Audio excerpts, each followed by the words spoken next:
आते ने कि जिसले वेख्या ये खाड़ा नहीं छड़ता तो फिर आता है आज तू जानना है कुछ गल्लां ने पका लै जोग जे चाहिए तो यह काम जोड़े ने लाजमी करने पैणगे जो कि सिक्ख्या देंदा बालनाथ रांझे ने मैं जनाब की नज़र कर रहा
करके कुरंग कलबूत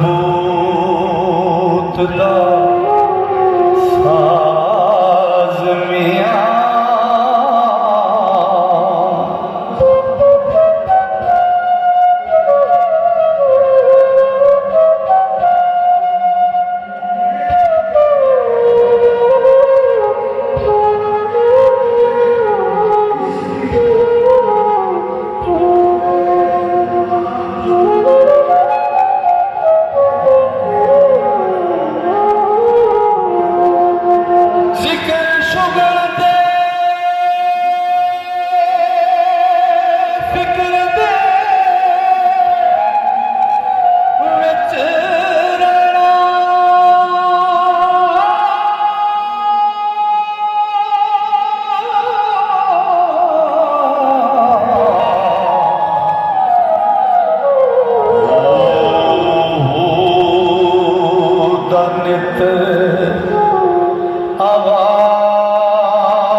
कब्रों तर्क तौबा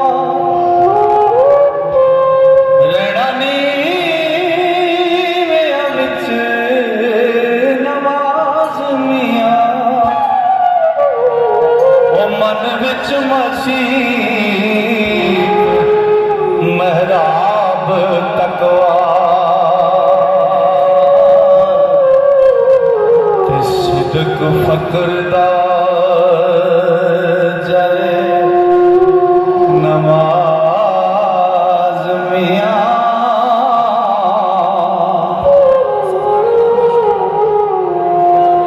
इस जोग दा चलना ओ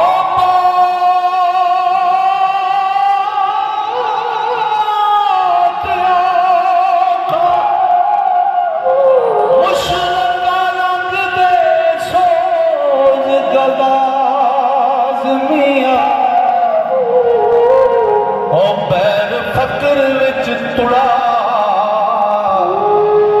तवकलेदा वारस हिरसदा